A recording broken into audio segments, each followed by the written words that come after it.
Hello guys, कैसे हैं आप सब। आशा करता हूँ अच्छी ही होंगी। तो यूजीसी की तरफ से एक बड़ी न्यूज़ निकल कर के सामने आ रही है, जिसमें कहा जा रहा है कि जो छात्र हैं वो प्रमोट किए जाएंगे और प्रमोट करने का जो माध्यम होगा वो विश्वविद्यालय ही तय करेंगे। ठीक है, तो क्या न्यूज़ है हम लोग लास्ट तक देखेंगे। जैसा कि आप सब देख पा रहे हैं, यूजीसी का बड़ा फैसला, नहीं होंगी परीक्षाएं। जो यूजीसी है वो परीक्षाएं कराने के मूड में बिल्कुल नहीं है।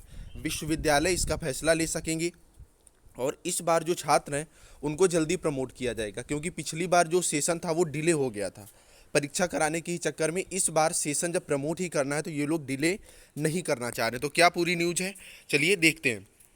जैसा कि आप सब देख पा रहे हो, उच्च शिक्षण संस्थानों में परीक्षाओं पर संकट। शैक्षणिक सत्र 2020-21 में भी होगी देरी। अप्रैल से ऑनलाइन क्लास बंद। शिक्षकों और छात्रों के परिवार वाले भी हैं संक्रमित। मतलब जो कोरोना महामारी चल रही है, इसमें जो आयोग से जुड़े लोग हैं वो भी संक्रमित हो चुके हैं। इसके अलावा जो अप्रैल से ऑनलाइन क्लासेस भी बंद हैं, जो कि 20 मई तक इन्हें अभी कहा गया है कि बंद रहेंगी। लेकिन जैसे ही लॉकडाउन बढ़ता है तो ये जो क्लासेज हैं और आगे समय तक बढ़ाई जा सकती हैं। बाकी न्यूज़ क्या है हम लोग देखेंगे। देश भर में कोरोना के बढ़ते संक्रमण के कारण चालू शैक्षणिक सत्र जो चल रहा है 2020-21 पूरा होने में इस वर्ष भी देरी होगी। इस बार कोरोना की खतरनाक लहर से उपजे हालात के कारण वार्षिक परीक्षाएं कब तक आयोजित होंगी और सत्र पूरा होने में कितनी देरी होगी, विशेषज्ञ इसका आकलन नहीं कर पा रहे हैं। पिछले साल अधिकारी 2 से 3 महीने की देरी मान रहे थे, जो सही साबित हुई थी, क्योंकि पिछली बार जो सत्र था वो नवंबर में शुरू हो गया था। फिलहाल शुरू तो सितंबर से होना था, लेकिन दो महीने की देरी हुई थी और नवंबर से सत्र क्या था आपका शुरू हो गया था। सरकार के वरिष्ठ अधिकारी के मुताबिक कोरोना के चलते उच्च शिक्षण संस्थानों में परीक्षाओं के आयोजन पर संकट है। दरअसल विश्वविद्यालय अनुदान आयोग, मतलब जो यूजीसी है, के शेड्यूल के तहत शैक्षणिक सत्र 2020-21 अगस्त तक पूरा होना है, लेकिन कोरोना के चलते अप्रैल महीने में ही ऑनलाइन क्लास बंद हो गई हैं।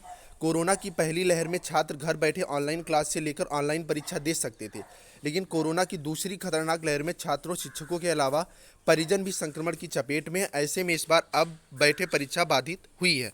विश्वविद्यालय अनुदान आयोग ने सितंबर में शैक्षणिक सत्र 2020-21 के लिए जो शेड्यूल बनाया था, इसमें शैक्षणिक सत्र जुलाई की बजाय नए छात्रों के लिए नवंबर तो पुराने छात्रों के लिए अक्टूबर में शुरू हुआ था। पहले आप न्यूज़ को क्लियर कर लीजिए। पिछले साल जो सत्र था वो नवंबर में शुरू हुआ था, जो न्यू एडमिशन्स थी और जो छात्र सेकेंड ईयर में आए थे या फाइनल ईयर में आए थे, उनका जो सत्र था वो अक्टूबर में शुरू हुआ था। इसके तहत इवेंट या विंटर सेमेस्टर की कक्षाएं 5 अप्रैल 2021 से शुरू होनी थी। इस प्रकार जुलाई तक पाठ्यक्रम पूरा होना था। इसके बाद 9 से 21 अगस्त तक वार्षिक परीक्षाएं आयोजित और 30 अगस्त से शैक्षणिक सत्र 2021-22 की शुरुआत होनी थी। लेकिन अप्रैल में अंतिम सेमेस्टर या विंटर या ईयर सेमेस्टर शुरू होने के साथ ही ऑनलाइन कक्षाएं बंद करनी पड़ी। मतलब ऑनलाइन कक्षाएं बंद हो चुकी हैं, इसकी वजह से भी कोर्स भी पूरा नहीं है और मई का महीना जा रहा है जो लॉकडाउन में ही गुजर रहा है। तो मई लास्ट भी अगर आप मान लीजिए, उसके बाद जून जुलाई 2 महीने का ही समय मिलता है। इसमें कोर्स भी पूरा कराना है, सारी सीटिंग व्यवस्था, सारा अरेंजमेंट परीक्षा का लेकर के करना, फिर परीक्षाएं कराना, क्योंकि परीक्षा कराने में भी 1 से ज़्यादा महीने का समय लग जाता है। तो इतना ज़्यादा पॉसिबल नहीं है। यही वजह है कि इस साल परीक्षाएं होने की संभावना बहुत कम है। अब एक चीज़ और आप देखिएगा, हालात देखकर लेना होगा फैसला।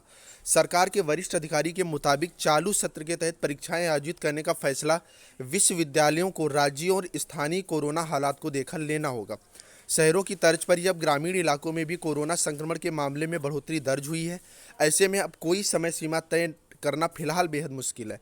विश्वविद्यालय और कॉलेजों को जून में स्थानीय कोरोना हालात के आधार पर ऑनलाइन वार्षिक परीक्षाएं आयोजित करने की मंजूरी तो मिली है, लेकिन छात्र और शिक्षकों के बगैर परीक्षा आयोजित कराना संभव नहीं है। मतलब जैसा विश्वविद्यालय चाहेंगे वैसा इस बार फैसला होगा। अगर वो चाहेंगे तो परीक्षाएं होगी और नहीं चाहेंगे तो परीक्षाएं नहीं होंगी। लेकिन बात ये फंस रही है कि विश्वविद्यालय भी कब तक डिले करके ले जाएंगे। परीक्षाएं दिसंबर में तो कराएंगे नहीं। एक चीज़ और है, कोरोना जो संक्रमण चल रहा है इसमें सबसे ज़्यादा एहतियात जो बरता जाता है वो छात्रों को लेकर के ही बरता जाता है। तो परीक्षाएँ इतना ज़्यादा डिले भी नहीं होंगी। परीक्षाएँ मैक्सिमम टू मैक्सिमम अगस्त तक तो संपन्न ही करा ली जाएंगी अगर होंगी, जो कि पॉसिबल नहीं है। तो आप मान के चलिए कि इस वर्ष फर्स्ट ईयर और सेकेंड ईयर की जो परीक्षाएं हैं वो होनी बहुत कम उनकी संभावना है। एक न्यूज़ और निकल के आ रही है, अगर आप लोग देखोगे, अंतिम वर्ष को छोड़ विश्वविद्यालय के सभी छात्र बिना परीक्षा के होंगे प्रमोट। आप ये देख पा रहे हैं, ये भी कल की ही न्यूज़ है। कोरोना संक्रमण से मचे हाहाकार के बीच विश्वविद्यालय अनुदान आयोग यूजीसी ने फिलहाल परीक्षाओं से जुड़ा फैसला विश्वविद्यालय पर छोड़ दिया है। वे स्थानीय परिस्थितियों को देखते हुए परीक्षाएं कराने या फिर छात्रों को सीधे प्रमोट करने का फैसला ले सकेंगे। हालांकि अब तक जो स्थिति है उसमें ज़्यादातर विश्वविद्यालयों ने अंतिम वर्ष को छोड़कर बाकी सभी छात्रों को बगैर परीक्षा की अगली कक्षाओं में प्रमोट करने की तैयारी शुरू कर दी है। इसके लिए विश्वविद्यालय ने यूजीसी की ओर से पिछले साल परीक्षाओं को लेकर तय की गई गाइडलाइन को आधार माना है। जिस तरह पिछले वर्ष छात्र जो थे अंतिम वर्ष को छोड़कर बाकी फर्स्ट ईयर सेकेंड ईयर के जो भी छात्र थे उनको प्रमोट किया गया था, इस साल भी उसी गाइडलाइन के आधार पर छात्रों को प्रमोट किया जा सकता है। जैसा कि आप सब देख भी पा रहे हैं। अब बात आती है कि तो सर पढ़ाई करें या ना करें। तो भैया आप पढ़ाई थोड़ी बहुत करते रहिए, लेकिन ज़्यादा नहीं कहूँगा। आप अभी अपनी स्टडी 30% ही रखिए अगर विश्वविद्यालय से आप संबंधित है। अगर आप फाइनल ईयर से संबंधित है तो आपको 100% रखनी चाहिए, क्योंकि फाइनल वालों के एग्ज़ाम होने की संभावना बहुत प्रबल है। लेकिन हाँ, जो फर्स्ट ईयर सेकेंड ईयर वाले हैं, जिन न्यू एडमिशन्स हैं, तो उनका क्या है, उनकी परीक्षाएं होने की संभावना बहुत कम है, क्योंकि समय बचा नहीं है और एक शैक्षणिक सत्र में 7 से 8 महीने का समय तो लग ही जाता है। तो फिलहाल आप लोग थोड़ी बहुत पढ़ाई भी करते रहिए, बाकी चैनल से जुड़े रहिए। अगर कोई भी अपडेट आती है तो सबसे पहले आप तक पहुँचेगी। चलिए फ्रेंड्स, बाय बाय। चैनल को सब्सक्राइब और वीडियो को लाइक करके जाइएगा।